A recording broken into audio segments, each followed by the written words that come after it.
The first time I met a Duininck was in the 80s, the late 80s, in California. And I was at a leadership meeting, a round table they called it, run by Fuller Seminary. And Norm, you were there and you were asked to talk about the structure of your company. And you said some things that absolutely amazed me. You said, you know, we don't have much of a structure. We don't have a real acting CEO who's there. It just works. And I could see everybody was put off. Nobody was terribly interested until David Hubbard said, Norm, tell the guys what your company does.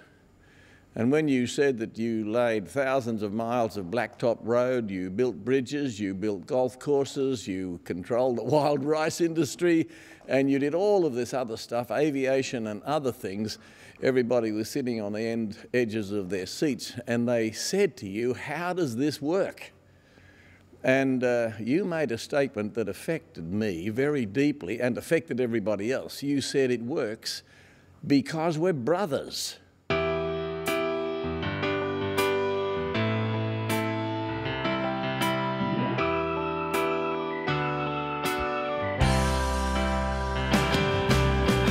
All of the second generation brought, again, a unique talent to the operation. And that blend was, you know, so perfect. If you can look in retrospect 30 years past of bringing together all of the different components that you need in a successful business. I appreciate doing business with them because they have hopefully what I think is a lot of my philosophy, and that is basically honesty and integrity and just a friendship built into whoever you do business with. And they have all of that, but they're strong business people too. They're very hard negotiators. You know, they'll go out and bid any place, regardless of who else is bidding a job. They're just not scared to go out. You know, at one time there was a lot of contractors kind of decided who got the job, and they'll go out there and they'll bid anywhere, anytime they feel like it, and so they have a tendency to shake up the marketplace. So I know that there's a lot of times I'd get home and my wife would ask who that got the job, and I'd say Duininck's. I guess they moved to Texas and started the operation in 1985. And for a couple of years, we were just competitors. And sometimes I'd wonder who are actually my competitors, because I never did see them. They'd bid work, get work, but you never did see anybody. So I asked a supplier one day, I said, who are the Duininck brothers?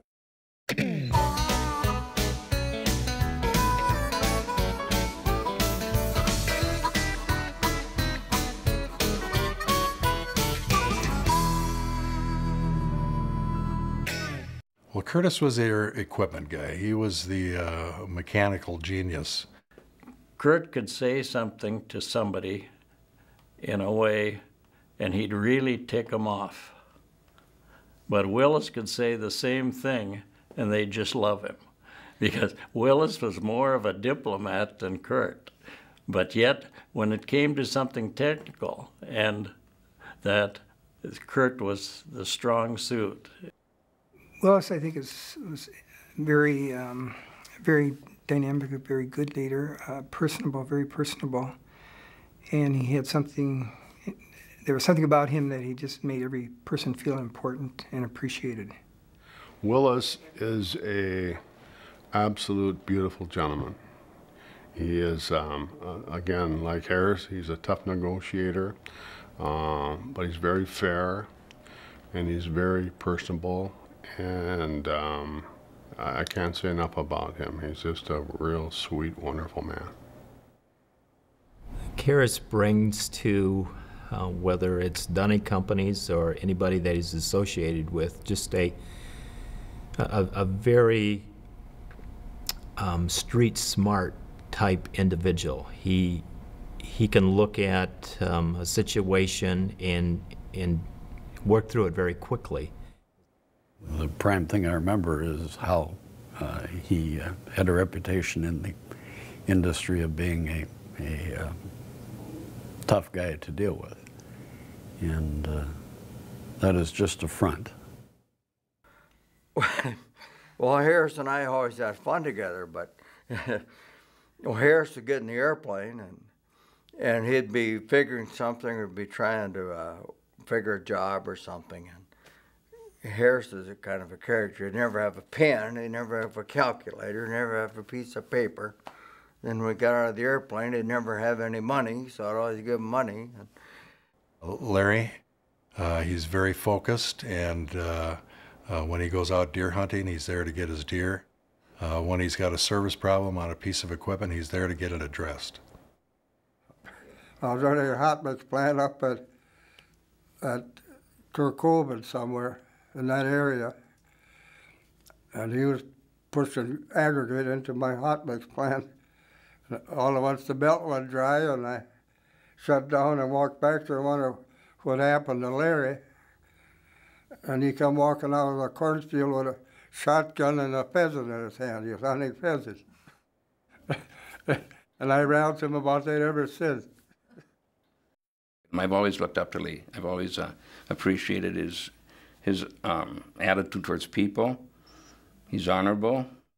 Once you give him a task or a job to complete, there's no worry that it won't be completed. It will be, completed on time and more efficiently and quicker than probably anybody else could do it.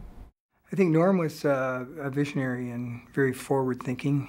He's the one that hired me and always virtually taught me, really. He was much quieter, much reserved, but again, very prepared with, the area that he was working in the area of finances, and very knowledgeable. Again, he took more of the engineer's mentality of calculating it and making sure it worked. I don't think you can ask for better guys than them. I really don't. And I've seen guys leave the company. And you know what? In about a year, they came back. They wanted to get back on their jobs again. The Duinicks have always, in the past, been known to get their jobs based on their employees giving 10% more than their competitors. The relationship as far as owners of a company to the people who work for them has been truly awe-inspiring. It's something I've tried to duplicate in my own business. Always come around and see how you were and give you a bonus once in a while and pat on the back. And all the blessings or the satisfaction that I've gotten from that job, I give a lot of credit to the leadership because they've given me the freedom to use my personality to serve others and then be rewarded for that service. So I kind of appreciate that.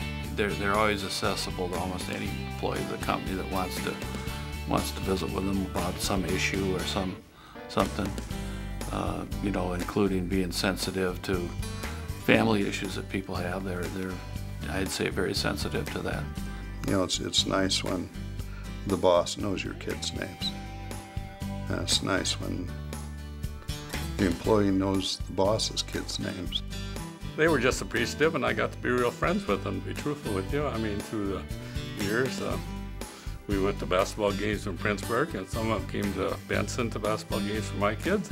We just grew up to be friends.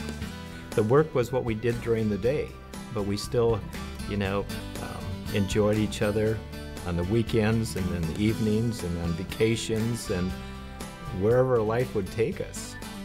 I admire their honesty, I admire their work ethic, and I admire their commitment to the community and the county that they live in. Their influence has been great in this town, in Princeburg. I mean, from the standpoint of the church, the school, very influential, very influential. Whether it's for with financing or with the resources they had, they were willing to share it.